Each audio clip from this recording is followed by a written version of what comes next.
branché? C'est branché? Oui, c'est branché. Bonjour, merci d'être venus si nombreux. Comme je disais, il y a un tiers des personnes dans la salle sont mes collègues, l'autre tiers gère le son, et puis il y a vous. Merci beaucoup. Je suis Caroline Roux, je travaille pour Mintel. Mintel est une société qui fait des études de marché et qui fait du conseil en innovation produit. On est une entreprise globale puisque notre siège est à Londres. On a des bureaux aux États-Unis, au Canada, au Brésil, en Chine, en Australie, au Japon. Voilà, donc on est répartis dans le monde entier. Notre spécialité chez Mintel, ou notre particularité, c'est qu'on a sous le même toit, j'ai envie de dire, des données consommateurs, des données de marché, et on est surtout connu pour notre base de données de nouveaux produits. On rentre dans notre base de données tous les mois 20 000 nouveaux produits, que ce soit des produits alimentaires ou aussi des produits de beauté, d'entretien de la maison. Et grâce à tous ces produits qu'on achète de par le monde, que nos acheteurs achètent de par le monde, on peut faire des analyses de tendances d'innovation. Donc marché, consommateur et innovation produit. Aujourd'hui, j'ai décidé de vous parler de quelque chose que j'ai appelé moralisation des choix des consommateurs. J'ai repris le terme moralisation parce que ça a été un peu un buzzword au moment de la campagne de Macron. C'était moralisation de la vie politique. On en a beaucoup entendu parler. Donc je trouvais ça amusant et intéressant de voir comment ça s'appliquait sur l'industrie agroalimentaire et sur le choix des consommateurs français quand ils prennent des décisions d'achat. Alors d'abord, un petit constat, qui est assez alarmant sur la perte de confiance des consommateurs français vis-à-vis de l'industrie agroalimentaire. Nos données datent de 2017. Ce serait intéressant en fait de refaire le questionnaire à la lumière des scandales qu'il y a eu depuis le mois de décembre. Mais en tout cas, en 2017, on a 30% simplement des Français qui disent que les produits vendus par l'agroalimentaire sont des produits dignes de confiance ou propres à la consommation. Et on a quand même 41% des Français qui disent être indécis, ne pas vraiment savoir si ces produits sont propres à la consommation. Juste une petite aparté là-dessus. Donc ici, je vous ai donné des données sur les consommateurs français, puisque ce salon se passe en France. Nous avons aussi des données sur d'autres consommateurs, les mêmes données. D'ailleurs, je vous dis ça, mais je les ai sur le slide après. Sur d'autres pays. Et bien sûr, on peut regarder ces données à un niveau beaucoup plus fin. Si vous étiez intéressé par les mêmes données qui ne concerneraient que les femmes ou que les millennials, les données sont bien sûr disponibles. Donc, si on compare l'attitude des Français par rapport à l'industrie agroalimentaire, on constate un déficit de confiance encore plus fort que dans d'autres pays européens, puisque vous voyez que, par exemple, 60% des Espagnols font confiance aux produits qui sont disponibles, puisqu'ils les pensent propres à la consommation. Donc, les Français sont particulièrement sceptiques. Ce n'est pas particulièrement lié à l'industrie agroalimentaire, c'est plus lié à un trait culturel, qu'on sait bien, on est une nation de sceptiques, voire de cyniques. Là-dessus aussi, le problème de cette perte de confiance, elle est aussi liée au fait que les consommateurs français ont une vision assez négative des motivations des entreprises. Donc au-delà de 2 tiers des Français disent que les entreprises cherchent plutôt à gagner de l'argent qu'à faire des produits de qualité. On a aussi une proportion à peu près équivalente, 2 tiers des Français qui pensent qu'en fait les bénéfices fonctionnels qu'on peut avoir sur un aliment fonctionnel, améliorer la santé cardiaque, la digestion, ce genre de propositions, sont souvent une excuse pour augmenter le prix des produits plutôt qu'une réalité ou un réel bénéfice consommateur. Donc un constat assez négatif et sur lequel il va falloir bien sûr travailler pour essayer de reconstruire ce lien de confiance qui se détruit, qui se délite entre les consommateurs et l'industrie. Il y a d'abord une perte de confiance dans l'industrie, mais il y a aussi des consommateurs qui sont de plus en plus exigeants. On a chez Mintel une tendance qu'on appelle buyology, donc qui est un mix de buying, acheter en anglais, et idéologie. des consommateurs qui achètent, j'ai envie de dire, un peu avec leur cœur, mais aussi avec leurs valeurs, qu'elles soient culturelles, idéologiques. Et dans l'idéologique, on peut intégrer évidemment l'éthique, on peut intégrer le politique. Donc les valeurs des consommateurs ont un poids grandissant dans leur choix, d'où le titre de cette présentation. Dans ces idéologies, il y a bien sûr les problèmes environnementaux dont on parle de plus en plus et dont on continuera à parler dans les années à venir. On a un quart des Français qui disent tenir compte plus qu'avant des conséquences environnementales des produits qu'ils achètent. Ils en ont conscience et ils font attention à ce type de problématique. Le génétiquement modifié, pour l'instant, c'est quelque chose qui n'attire pas les Français. En tout cas, 40% d'entre eux disent qu'ils n'achèteraient jamais des produits génétiquement modifiés. Et de façon aussi intéressante, un quart des consommateurs qui n'achètent pas certains produits en promotion pour éviter de jeter des aliments non consommés. Alors cette donnée est particulièrement intéressante à l'heure où on reparle de la législation sur les promotions. Les promotions à tout prix, ce n'est pas forcément ce qui branche les consommateurs français, quand dans la balance, il y a la possibilité, il y a peut-être à l'issue de ça du gâchis alimentaire.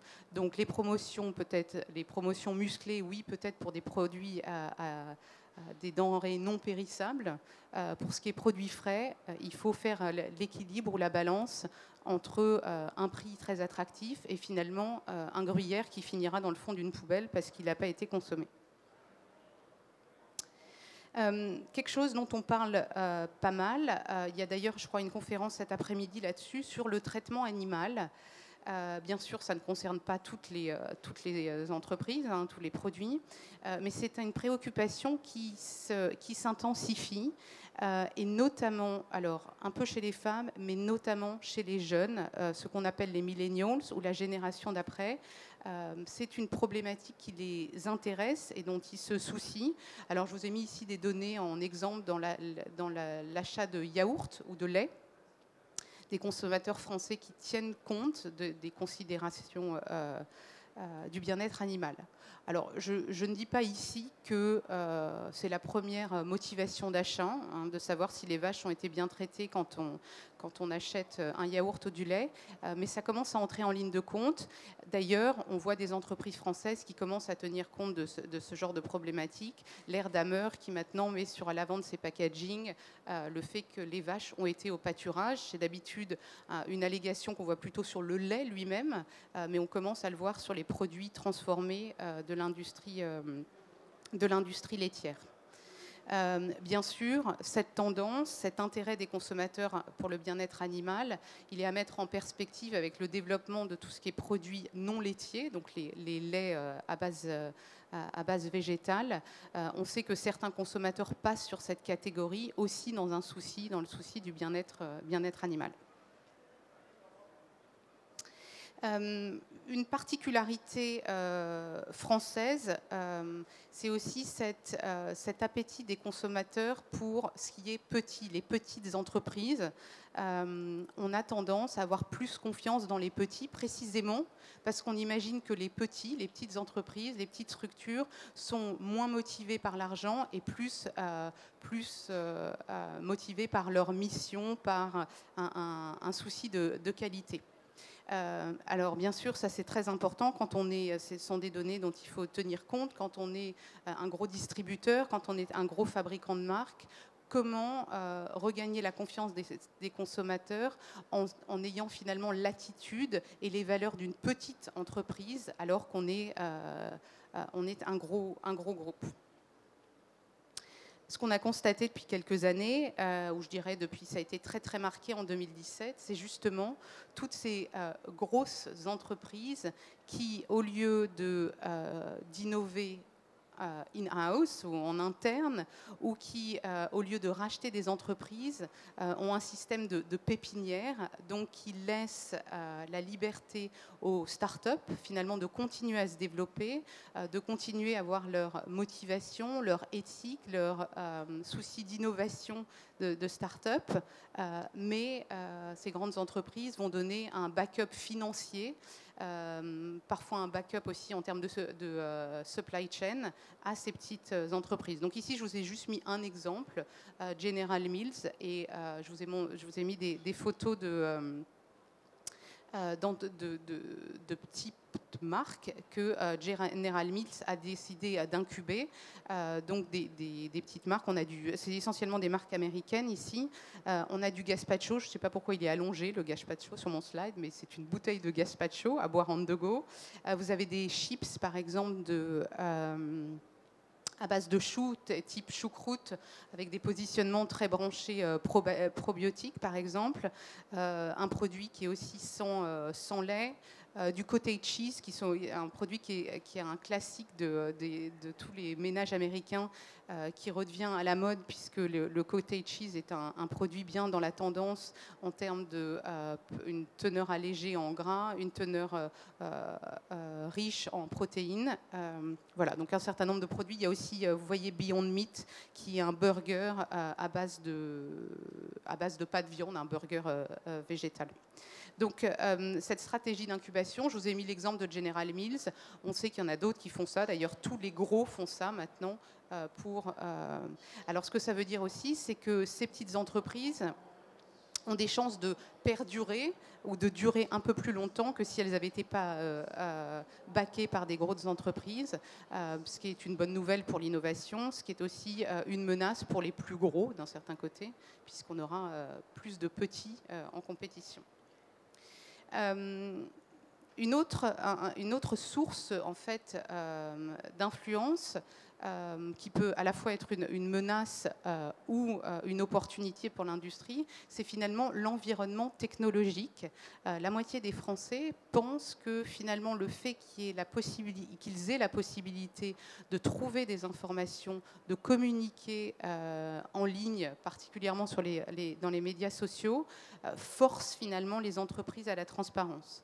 Donc il y a une demande de transparence des entreprises dans un contexte de perte de confiance, mais il y a aussi des entreprises qui sont forcées à la transparence parce que s'ils ne jouent pas le jeu, finalement c'est d'autres qui donneront des informations sur leur mode de fonctionnement, sur leurs produits, sur leurs ingrédients, etc. Donc c'est bien sûr d'un certain côté une menace, puisque quand on met un mauvais poste sur une entreprise, ça part vite en vrille, mais c'est aussi une opportunité, puisque ça marche dans le même sens. Ça permet, notamment pour les petites entreprises, un bouche à oreille, très bon marché.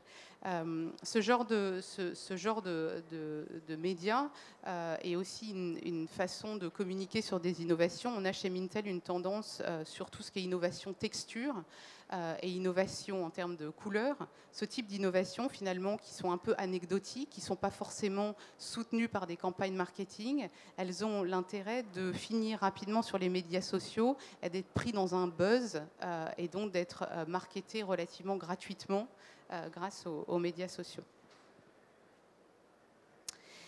Donc des entreprises qui disent être forcées à la transparence, et c'est dans cette démarche et pour cette raison que Emmanuel Faber a changé les statuts de Danone aux États-Unis.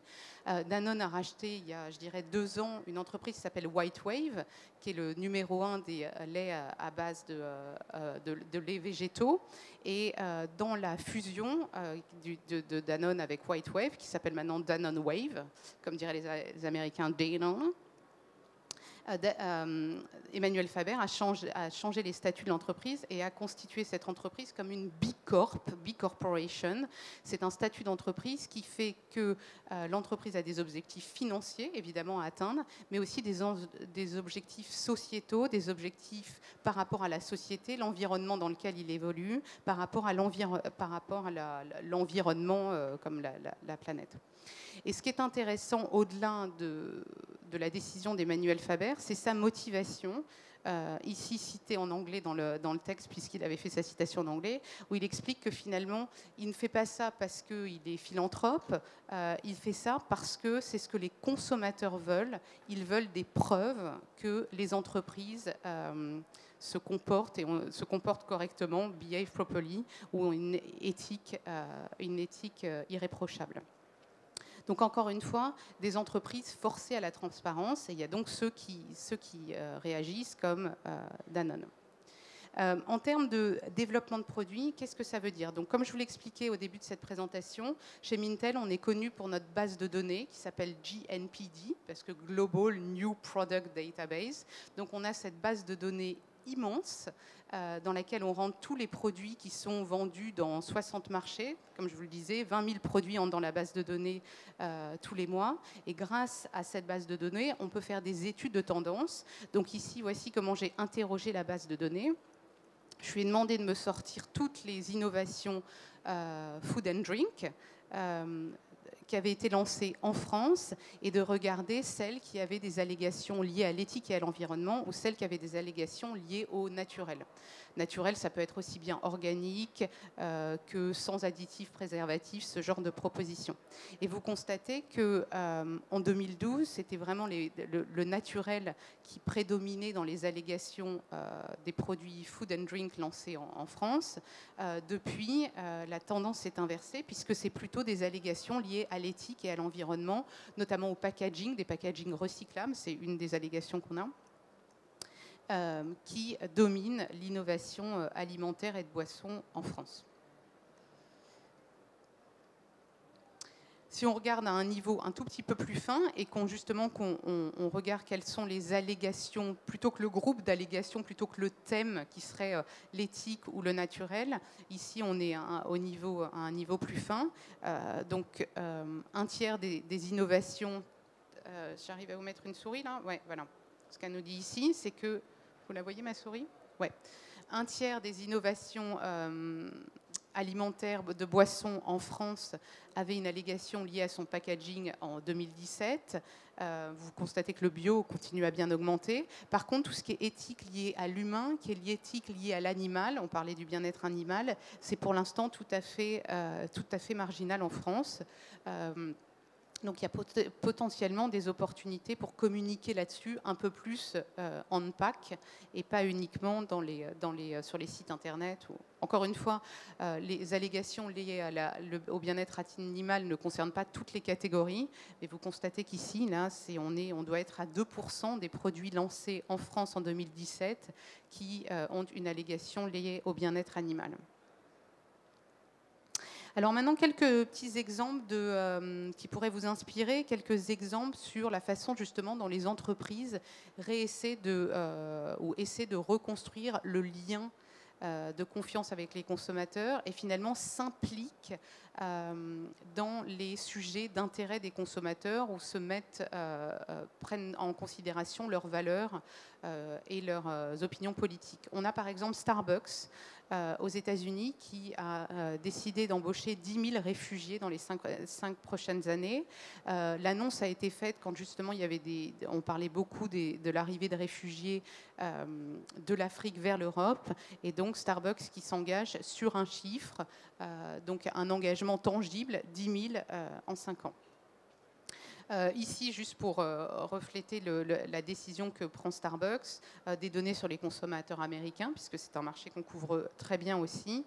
43% des consommateurs américains qui pensent que finalement les entreprises qui s'associent avec des œuvres caritatives contribuent à avoir un effet positif sur l'ensemble des gens et pas que sur ceux qui décident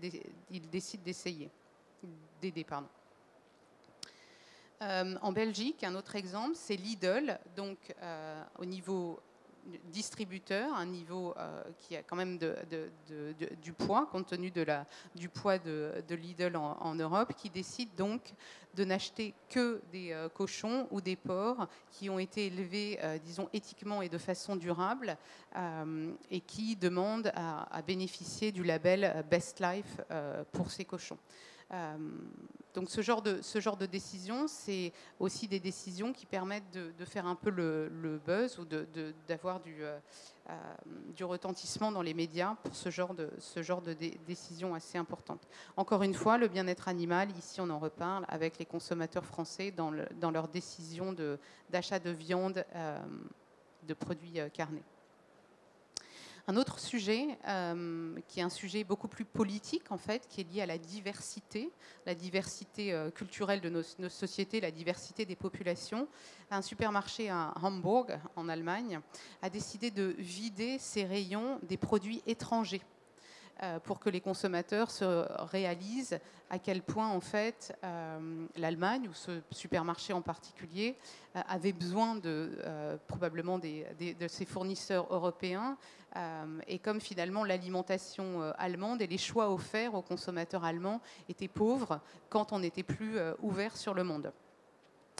Donc un choix, une campagne assez intéressante parce que d'abord ça a probablement des retentissements très forts sur les ventes du supermarché ce jour-là, mais finalement une décision assez politique, un engagement politique de la part de ce supermarché. On sait que l'origine des produits en France, c'est quelque chose qui intéresse les consommateurs qui sont en demande d'authenticité. Alors il y a d'abord une tendance des consommateurs français vers plus de confiance pour les produits qui viennent de France, que ce soit de la pomme de terre ou du fromage, mais il y a quand même une demande d'authenticité. Quand on achète une feta ou quand on achète du parmesan, on aime que ces produits viennent de Grèce ou d'Italie.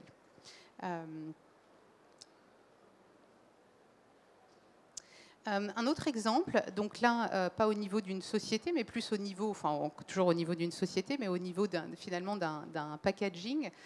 C'est Heinz au Brésil qui s'est embarqué sur la tendance qu'on appelle le clean label.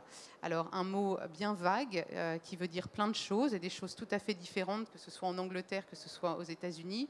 Le clean label, c'est d'abord des listes d'ingrédients plus courtes. On retire tous les ingrédients artificiels, mais finalement le clean label, on retire les allergènes des produits, mais ça peut aussi vouloir dire techniquement ou visuellement sur du packaging, un packaging épuré. Et là, c'est le choix qu'a fait Heinz avec son ketchup au Brésil, puisqu'ils ont décidé de mettre à l'avant du packaging leur liste d'ingrédients. Si ça tient à l'avant du packaging, c'est probablement que la liste est courte. D'ailleurs, vous le voyez, la liste est courte, du tomate, du sucre, du vinaigre, du sel. Je vous mentirais si je vous disais ce que je savais que ça veut dire cebolo, mais voilà, des arômes naturels.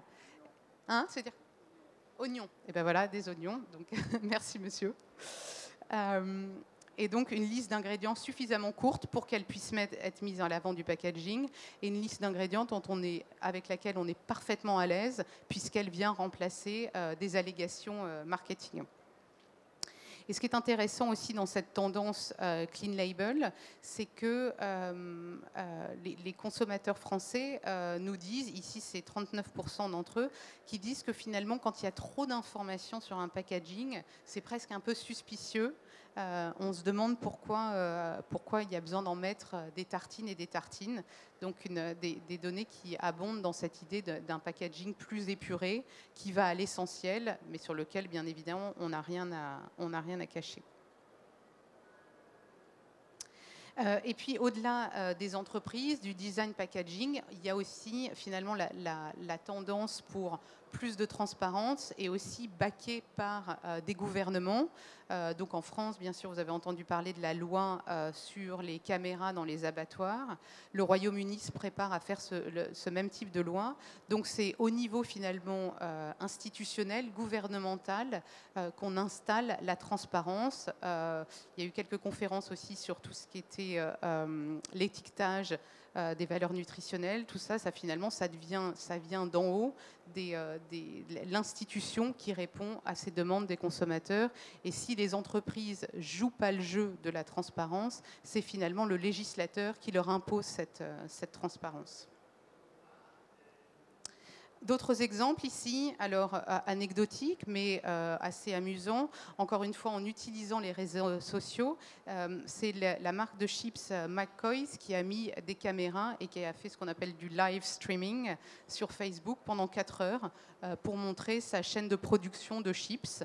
On a vu beaucoup d'exemples comme ça pour les brasseries, par exemple, les brasseries artisanales qui finalement invitent les consommateurs à visiter les brasseries, encore que c'est le genre d'endroit où on sait bien que dans ce type d'usine, que ce soit les brasseries, que ce soit les usines laitières, en général, on ne voit pas beaucoup le produit.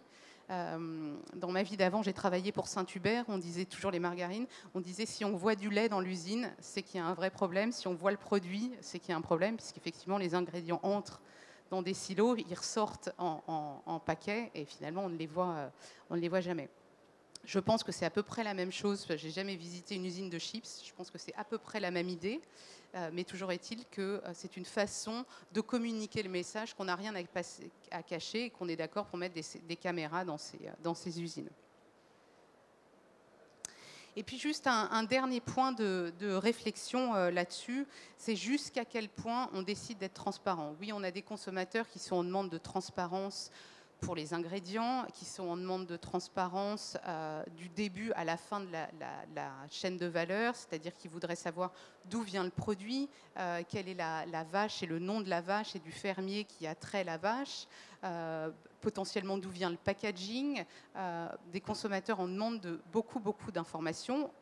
Ils ne vont pas aller chercher l'information, mais ils veulent savoir que l'information est disponible, qu'on ne leur cache pas l'information. C'est essentiellement ça. C'est pas forcément qu'ils vont la chercher, mais ils veulent savoir que l'information est disponible. Par contre, il y a quelques entreprises qui vont un peu plus loin, qui plutôt que d'aller sur l'éthique ou la transparence, vont carrément sur le politique. On a mentionné Starbucks, mais on peut argumenter que ce n'est pas du politique, mais un peu de l'humanitaire. On a vu aux États-Unis, en Europe aussi, notamment les marques d'alcool, de bière, qui sont complètement qui prennent position d'un point de vue politique. On avait vu ça d'ailleurs pour l'élection de Sarkozy-Hollande. Michel et Augustin avaient fait des packaging avec Sarkozy et Hollande. Ça avait été un peu le souk dans les supermarchés, puisque je crois qu'il y avait eu bataille de yaourt, ou des choses comme ça. Bref, là, un exemple de Smirnoff qui a fait une campagne aux États-Unis en disant qu'ils seraient à l'aise de parler des liens qu'ils ont avec la Russie. Under oath, ça veut dire sous serment. Donc un clin d'œil, c'est pas un clin d'œil d'ailleurs, c'est avec les deux yeux qu'ils y vont, des soucis que Donald Trump a avec sa campagne et ses liens avec la Russie. On a vu aussi une marque de bière, je ne sais plus laquelle c'est peut-être bien Heineken ou Carlsberg, qui se positionnait sur des sujets de société un peu polémiques ou politiques, que ce soit l'homosexualité, l'égalité des hommes et des femmes. Donc il faut aussi se poser la question de jusqu'à quel point on peut prendre position. Quand on est une marque de bière, est-ce qu'on est bien positionné pour faire la leçon à tout le monde sur l'homosexualité et l'égalité des hommes et des femmes? Je ne sais pas, je vous laisse mettre de votre opinion sur ce sujet.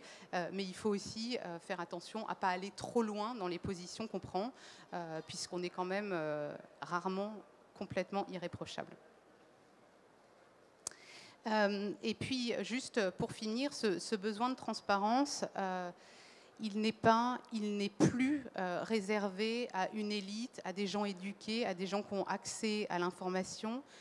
Maintenant, on s'attend, et tout le monde s'attend, à ce que tout le monde ait accès à cette transparence et que aussi bien la traçabilité que la transparence soient accessibles à tous les consommateurs, quel que soit le revenu. Il n'y a pas les happy few qui ont des produits qui sont meilleurs pour la santé, meilleurs pour l'environnement, et puis le reste qui aurait des produits finalement de moins bonne qualité, un peu moins éthiques.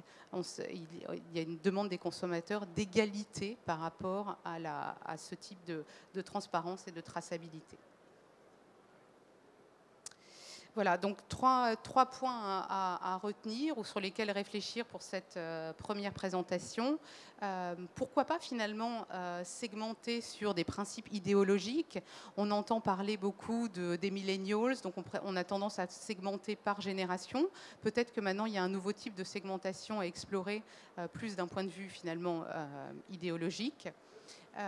Comme on vient d'en discuter, on s'attend à ce que les entreprises se positionnent et une vraie ligne éthique, mais attention quelle est la limite? Il faut rester diplomate et pas franchir certaines limites.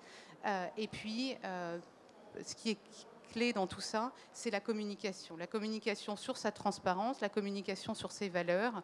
On a maintenant des moyens qui sont plus des campagnes publicitaires, télé ou affiches. On a l'Internet qui nous permettent de communiquer, d'être constamment en train de communiquer avec nos consommateurs ou nos consommateurs potentiels. Voilà ce dont je voulais vous parler. Voilà. C'est comme ça qu'on se décrit. On est transparent chez Mintel. On est juste the world leading market intelligence agency, que ce soit dit. Je ne sais pas si vous avez des questions. Ce qui est sûr, c'est qu'on partagera avec vous, avec plaisir, cette présentation. Si vous nous donnez vos cartes de visite, on peut vous envoyer ça par mail. Et voilà, n'hésitez pas à nous poser quelques questions maintenant, devant tout le monde, ou après, quand j'aurai reposé mon micro.